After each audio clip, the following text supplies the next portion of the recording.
Okay, there you go. Mbaniriza abalungi abatumbudde BBS Telefina mwebali kutwengako. It is a Wednesday. Happy Independence Day. Enaku zaleero tujaguza emyaka 57 kyatufuna obwetowaze. Ya so bingi nnyo ebigenda mu maaso mu ggwanga. Ebikujjuko biri Mbale, banga bibiri Mbale.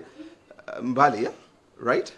Yeah, then of course ebimu ku ebyo Rema Namakula ye yagambye ku Independence lwagenda okuba nti bamwanjula lwafunye obwetowaze. Abadde wa KENZO nga talina independence naye nagamba wae obwetowaze ke nafunwa Hamza nembufuna so leero kamwanjule so leero babadde banjula Hamza officially bingenda bambi babalaga. Then of course ebusabaleyo tubadde tuyina okuba n'ekivulu kya ghetto president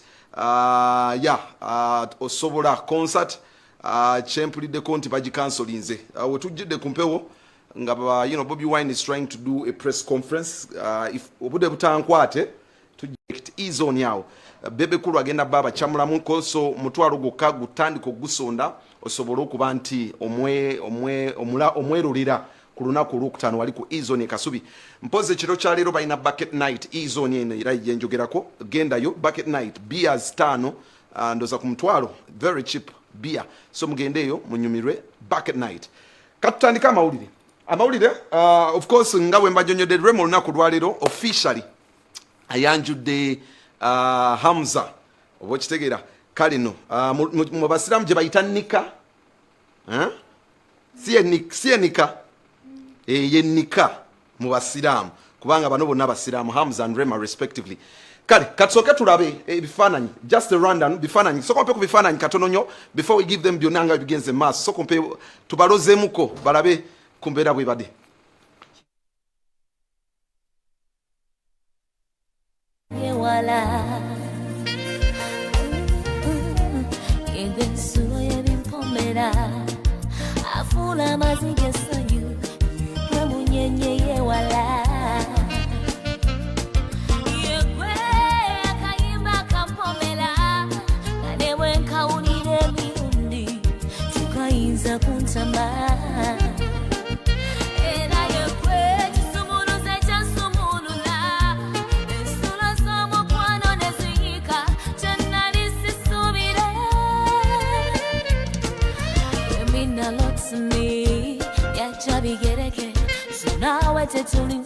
It's so plain to see. It's so plain to see. I wanna feel with you. Come in our way. I wanna feel with you. Darling, away. I wanna feel with you. Let come moving away. I wanna feel with you. Can't certain away. Zena sura bitansala.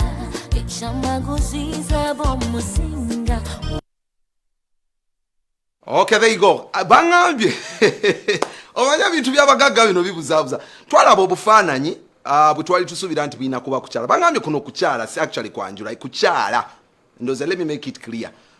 Bangambye kwanjula kuli mu November. So ndoza biri ebifaananyi bimwaso okukulaba bakwali kasuka yokayinja kulaba over the waters are deep. So today they are officiating the kuchala. So omukulu ono Hamza abadagenze kulaba ku the family Rema Java ye wafanana watakali. Anyway, all that said, abakulu bano basimbudde okuva ku African encha ya leero era nga tulabye ku sister ba Rema for the first time bonna family ya Rema ba sister tubalabyeko era ne babuuza ne ku muko Hamza okulaga ekintu kino nti bali serious tebakyemulira mu kintu. Katufune omukulu omugagga Kirumira asoka atuwe kubigenda maaso ate muganda wange bamanye nnyo Kiyimba Freeman chairman wa Uganda Twezimbe awamu ne tusachi Ssebunya tukwaniriza nnyo n'abalala abakyajja mpola tubasuubira naye omukolo tumanyi badde batusuubira essaawa 6 tulaba tukereye mu maizo tusonyiwe essimu obudde zigira ku mukumu nga bakuba naye kirungi bamanyi nti lunaku lukulu tujagezaako twamuyiriza obudde tufuuke mu kiseera kyennyini kye batusuubiramu oba tunayisaako eddakiika etooto naye tugezeeko okweyisa obulungi baganda bange ab'amawulire wano ndabyewo ab'amawulire ekintu kye tugendamu tetukivulunga mu ttaka tugezeeko okulaba olwo tumanyi bulamu bwa bufumbo abantu bano tetuboonoonera ate John ayogera atya how is he a modest guy bangamba osobola okujajinga omuntu mu njogera ye bangi babadde bamusongamu engalo musajja mutuufu siye mutuufu so let us hear him kuba naye tumufunye enjogera you can judge someone by the way he speaks katsoka tufunye Ssebunya mu bitiibwa byammwe bakadde bange bamaama taata banyinaze baganda bange n'emikwano gyange na buli yenna eyeesitudde ne tukuŋŋaanira wamu ku lunaku lwange luno ku lunaku lwaffe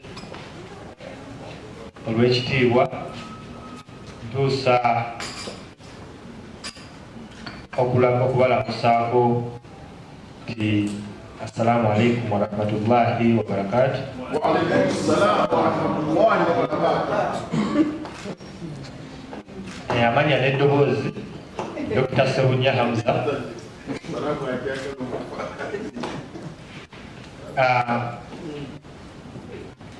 Okusookera ddala nja okwebaza Omukama Katonda ow'ekisa ekingi atusobozesezza okutuuka ku lunaku luno nga ffenna tuli balamu nga tewali alina bukosefukosefu ate ffenna ne tuba nga tutuukidde mu budde abakeereyemuko akatonotono kubadde kubeera kwa Katonda tusaba atuweemu obulungi mu ekyo ate atutaasa obubi obukibaddemu. Essanyu lyo ndina lingi nnyo nti naddala abakulu abatudde bazibu bakukwasa emirimu balina mingi naye ntuusa okwebaza okw'ekika ekyawaggulu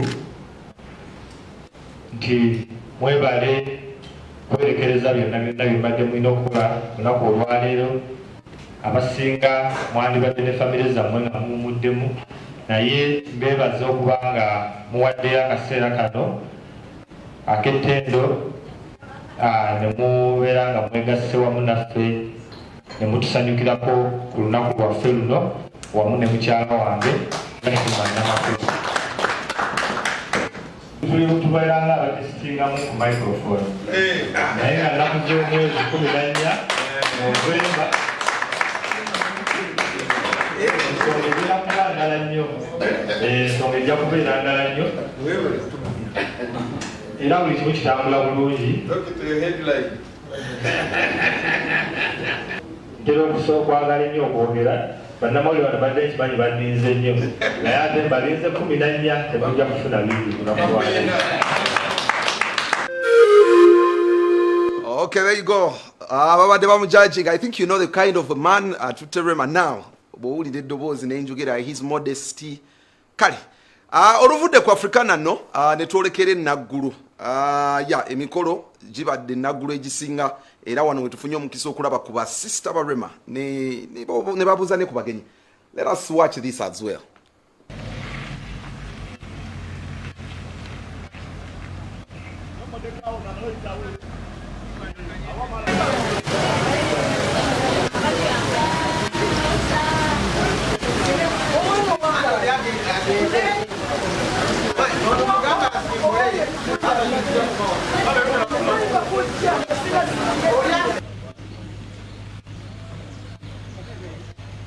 Mukukyala wano ajjatire mawali.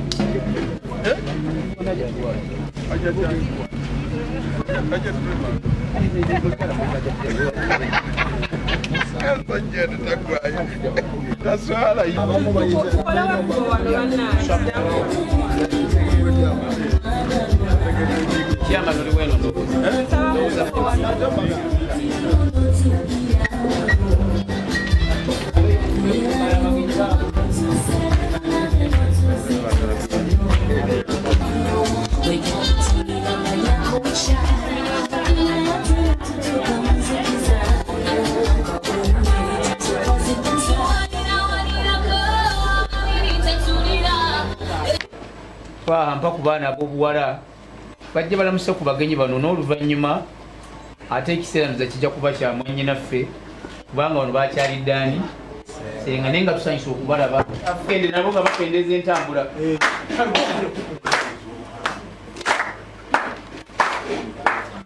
olabye amazina ga mubuuza bataata bali eno bemubuuza bali eno mubeere nga indikeeta za mmotoka era nnyo ate ebinongo mwagala byabo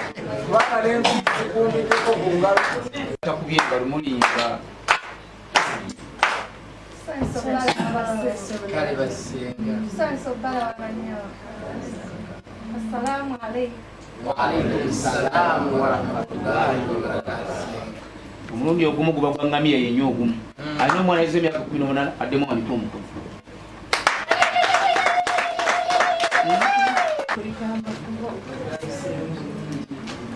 naye bataata mukubiremu ku bamaama beene engalo bakyala beene engalo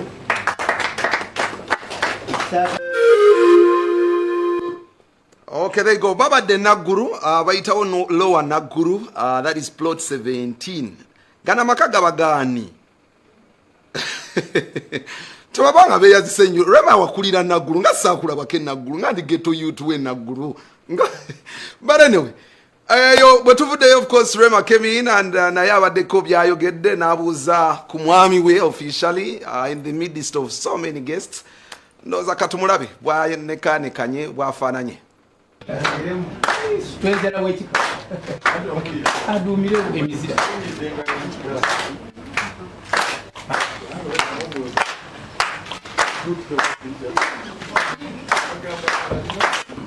njagala okusooka okwebaza senga muto asookerera ku mukono ogwo eyakitegedde nti eryantonde yavangayo omubaka yayambalanga bwatu bwe yagendanga mu paliamenti temukubiddeko omugalo mbaka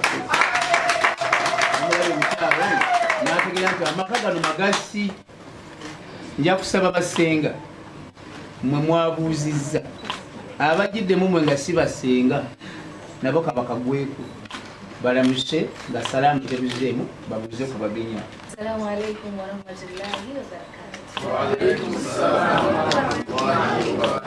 Badimbeddeda sinalaba ku ssanyu lye ng'eweddeyo mu kiseera kino omukolo ogwakolebwanga mu Buganda omwana omuwala yennyini nga tawerekeddwako mu nnyumba muno yasitukanga n'agenda awali oyo gwayagala okutta naye ekyama n'amwanjulira ssengaabo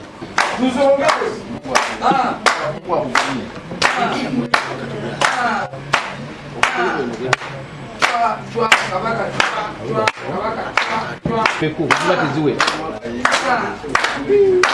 ku nyumba zayagala zinatambulirawo leero era bwe yatuukawo yafukamira nakakkana wansi akyetegereza anaatuuka abadde agenzaawo enkulu tenywa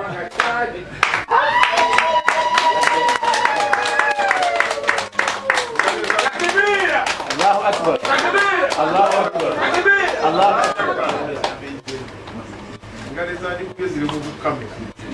kakati naye kati banyumya mboozi kyesaawa zinanyi omusajja omutulanga nnyo mu maaso n'ofuna eye contact ng'ogenda okwanukula ekyo ogwokusatu anaakukuuma bulungi inshaallah kakati ngenda kusaba mu kiseera kino senga omwana amaze okwanjulira omugenyi ow'enjawulo gwawulira nti gwayagala okutta naye ekyama omwetegereza naawe. Okay, there you go. First of all, yeah. Bwetumazao, Rema wamaze of course, tufunye ne kubaganda ba Ssebunya, Hamza, okumanya, bo bakirowoozaako ki, era nga bino byonna bigenda mu maaso, bo beyisa batya, bafaanana batya. Okay, soko mpe ku basenga ne basista ba Ssebunya ate bo, nabo tulabeko momenti zaabwe. Kati gwe nambe muwa Rema wa Ssebunya mubimanyi okuba naye nga nze ndi muganda wa Ssebunya Hamza. Yes. Kati bava kutogamba nti gw'oli mukazi we namba 1 wa Ssebunya. Ebifaananyi ate era abafundemu ababiri omwana awandika kyala. Okay, there you go. Of course, Nawagambye, we got to see what aba City Polytechnic, only here on BBS Telefine. Where between in take no wezigenze. Yeah, tufunyeyo, we got a wide shot in Jumba, we bade fanana, in Jumba bade koloro, abasajja bagaga, omukolo gubadeko abasajja abebitiibwa, omwami Freeman Chimba naye mulabyeyo, abasajja abagaga balina kusente, so omukolo gubadde oba tulina invite obadde tusaatulirayo mbaligazo. So kompe ku ka clip ako abakulu bano nga bafuluma enju, tulabe n'enju ekika ky'enju omwana mwazaaliddwa ono omupya Ssebunya. I really wanted to see that. Kwanza magoti ni kuonge vya thamani, ama niwe fundo kuigiza kakanumba kifumba. Kwanza magoti ni kuonge vya thamani, ama niwe fundo kuigiza kakanumba usiwe mbali nami. Maitalia ni junavo uwe nami, haki ya Mungu.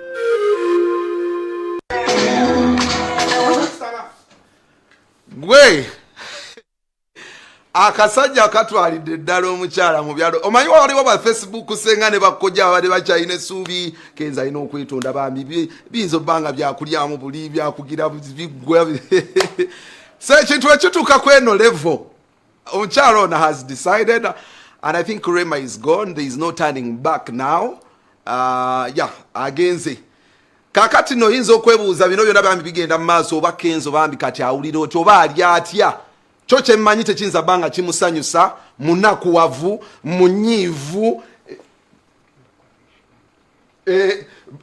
shoje kati abadde ne Shera Bonita naye shoje eri naye yetagenda kuba baŋŋambye nti munakuwavu, munyiivu, talina namaanyi, omutima mumenyefu, bw'obeera gwe mazima ddala. So that poster agitadde eddakiika asatu kati I think about 40 minutes from now because badde twakaji nakakasanga bwatagenda ku performinga ku Labonita naye nga bambi ye gyali shoje eri ebadde ino okubeera ku Labonita olunaku olwaleero nga bw'olaba kasape season 3.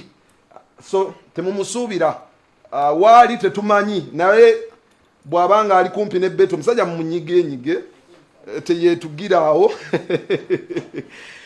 Anyway, I'm just kidding, but anyway, all the best. Achemwagalako is a gentleman.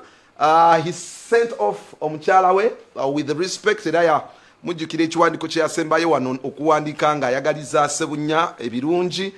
Simanyi oba ekyokuba nti aleka ebyapa n'ettaka birekere Rema kuba muleete eyo yatukakasa nti Rema yabadde akyalina kaadi z'emmotoka, yabadde alina ebyapa. Era abantu bangi nnyo bajjayo ne bamwebaza ne bamugamba ekirungi Rema yinza obba agenze wa Ssebunya naye amuzaddemu omwana, so ebyapa bino Rema wasigala nga abikuuma. Biba safe future. Abasanyuse mu bungi nnyo. Ennaku z'omwezi 18 nga maliriza 18th of this month, Ssebunya na Toro wamu n'omukyalo oyo Lil Kadima bagenda bba n'ebivulu byabwe era nga Ssebunya agenda beera ku wano ku Labonita. I mean agenda kubeera ku Obligato, then Ssebunya, then omukyalo ono Kadima yajja beera ku National Theatre. So tusonda akasente abo tusobole okuba nti tubawagira. Mwena ababaddeko mwebale abali e Kayunga eyo gye twabadde ku Saturday namwe mwebale abali ku Sauti FM big up on yourself abali e Naggulu tubatumiddeko nnyo. Until we link up tomorrow, mukama bankumire. Ojo wenzikiza mu maaso n'ondaga ebyewala. Yegwe ensulo y'ebimpombera afuula amaziga essanyu wemunyenye yewala. Yegwe akayimba kampombera nga ne bwe nkawulira emirundi tukayinza kuntama.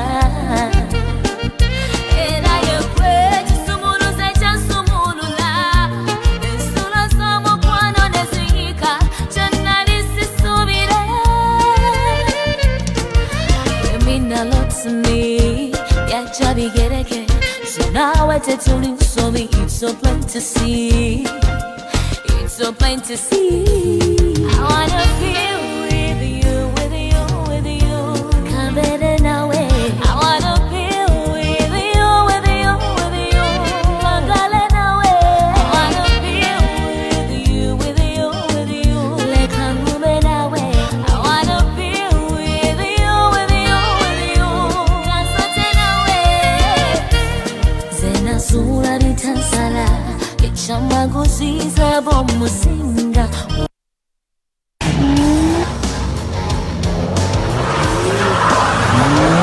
Roundabout ewagidwa City Polytechnic Echengera twawandisibwa dda Minisitule y'ebyenjigiriza awamu n'ebyemizannyo okwewandisa kugenda maaso kati ku ttendekero lyaffe nga naawe oyagala okumanya ebisingawo osobola otutuukirira ku nnoti 772 688 651 ne nnoti 701 755 55.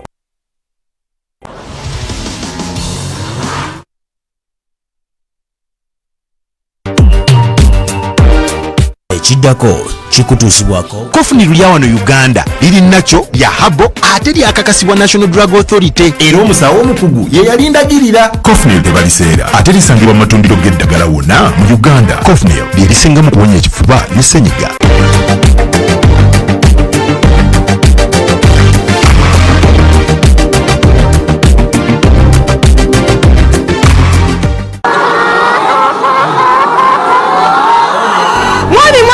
Wanji ko mu nyumba soko je abakofidi baba ne batuyitako tubabuulize ddala babe bakyusiza konkofidi. Abalunzi baffe olw'okuba twayongedde omutindo mu birungo bya konkofidi ne pakiti zaffe twazikyusizza kati ono omulaba ye egg booster omupya fortified ageza n'okukuza enkoko ez'amagi ate ne bw'omudabulamu ka egg mix layer premix enkoko ejja kukubiikira amagi amanene amagumu ate ng'ebiikira kumukumu kati ate ono ye meat booster fortified otabulamu ka premix GP akuza mangu ebisolo n'ebinyonyi ate ne bigejja nnyo era genderera nnyo ku paketi z'ebirungo byaffe empya kuliko akagambo fortified. Essimu noti 75 4 95 983. Order. Yes, madam. Let's go. You aren't asking me where I'm going. Well, I don't have to, because it is unlimited everywhere and anywhere for days. Is that even possible? Well, with Official, it is now possible. We can go long. ku nnoti 754 827 7 teri kulanga kulala wande events abatusako ekivuuto kya BBS telefine yaffe ekivuuto repeat after me webale kuwagira telefine emyaka gyonna tokiwa emizannyo egy'enjawulo omuli emisinde okuddukira mu kutya okwepena